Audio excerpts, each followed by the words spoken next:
Thousands of people vanish at sea every year, and not all of them fall overboard.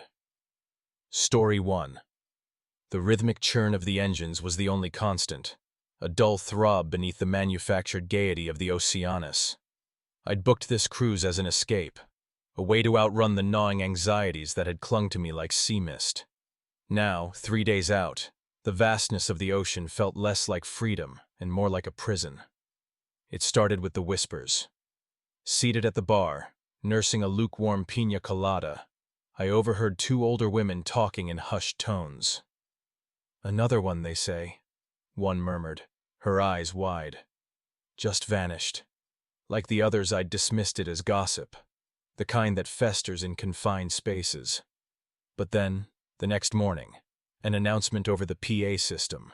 A passenger, Mr. Arthur Jenkins, had been reported missing. A cursory search of the ship had turned up nothing. That night, a storm rolled in, a sudden violent squall that lashed the decks with rain and sent the Oceanus heaving like a wounded animal. I'd retreated to my cabin, the enclosed space suddenly feeling claustrophobic. The storm's fury, however, was nothing compared to the unease that settled in my gut. I found myself drawn to the lower decks, a place most passengers avoided. The air down there was thick with the smell of salt, diesel, and something else. Something faintly metallic, like old blood.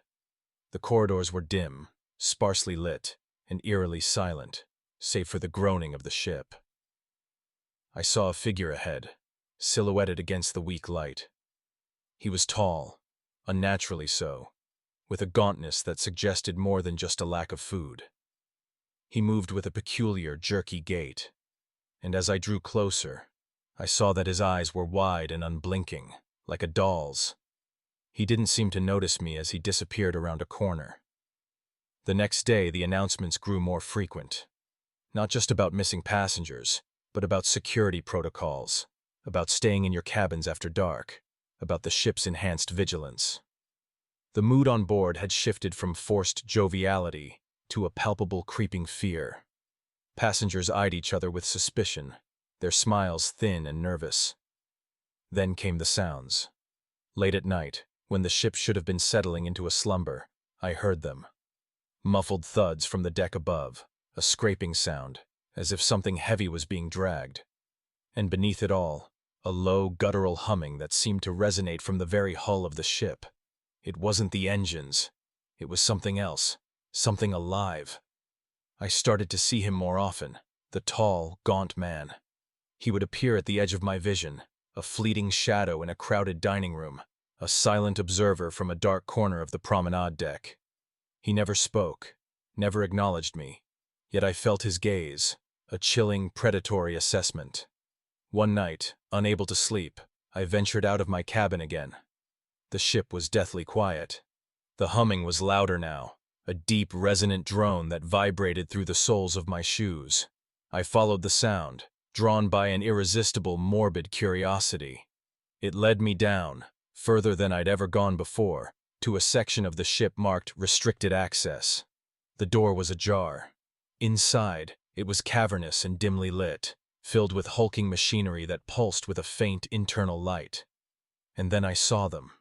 Not passengers, not exactly. They were huddled in the shadows, their forms indistinct, but their eyes. Their eyes gleamed with an unsettling luminescence. And standing amongst them, his tall frame almost dwarfed by the unseen scale of the space, was him. He turned, his unnerving gaze locking onto mine. The humming intensified, and a cold dread unlike anything I had ever known washed over me. I realized, with a sickening certainty, that the ocean wasn't just vast and isolating. It was also hungry, and the Oceanus was its maw. Story 2. The first 3 days were a blur of forced fun and cheap champagne.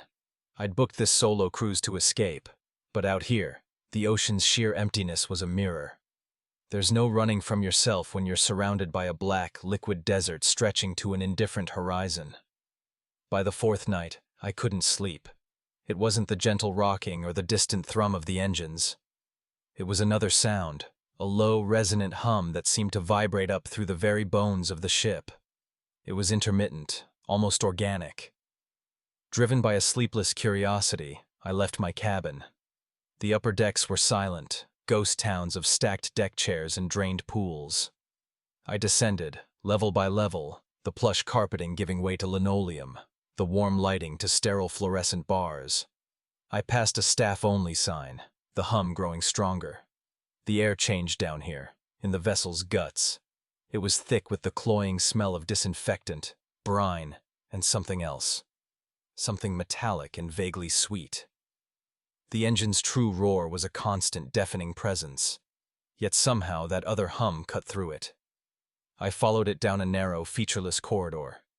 It led to a heavy, unmarked steel door, the kind you'd see on a freezer locker. The hum was loudest here, a deep thrumming I could feel in my teeth. I pressed my ear against the cold metal. It wasn't just a hum.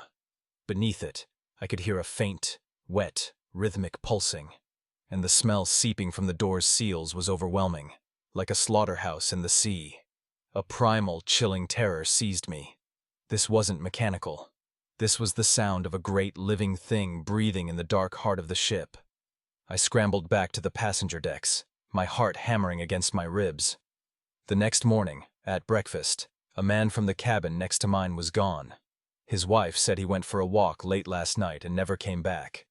The crew offered polite, hollow reassurances. Now, when I look at the smiling faces around me, I see the feigned normalcy of people on a floating abattoir. They hear the music, the laughter. I only hear the hum. I feel the ship's dark metabolism, digesting its passengers one by one, miles from any shore. I don't say anything.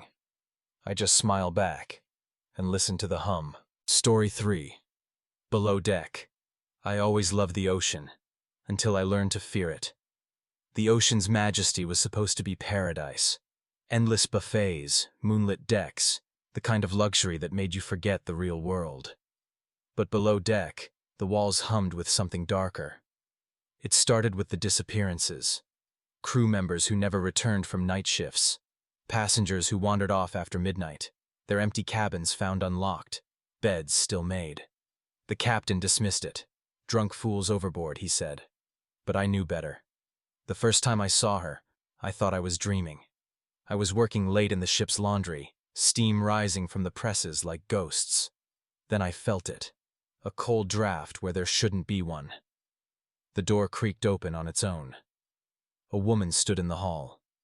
She was pale, too pale, her skin waxy under the flickering fluorescence.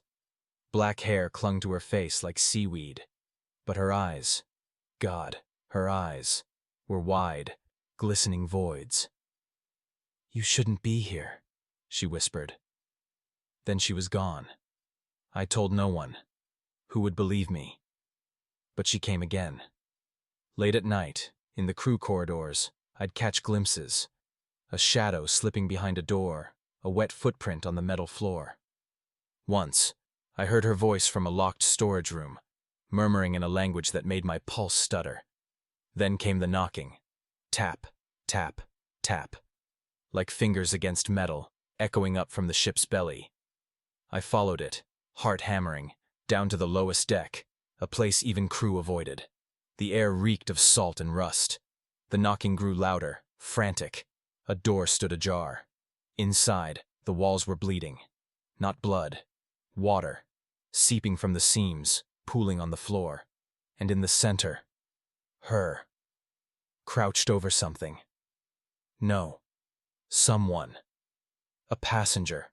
Eyes wide with terror. Mouth gagged by her skeletal hand. She turned, lips parting in a smile too wide for her face. "You found us." I ran.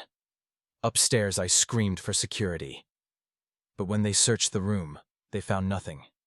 No water, no woman, and no passenger. The ocean is vast, empty, and the Majesty sails on, cutting through the dark. But I hear the knocking every night, and I know she's still below deck, waiting.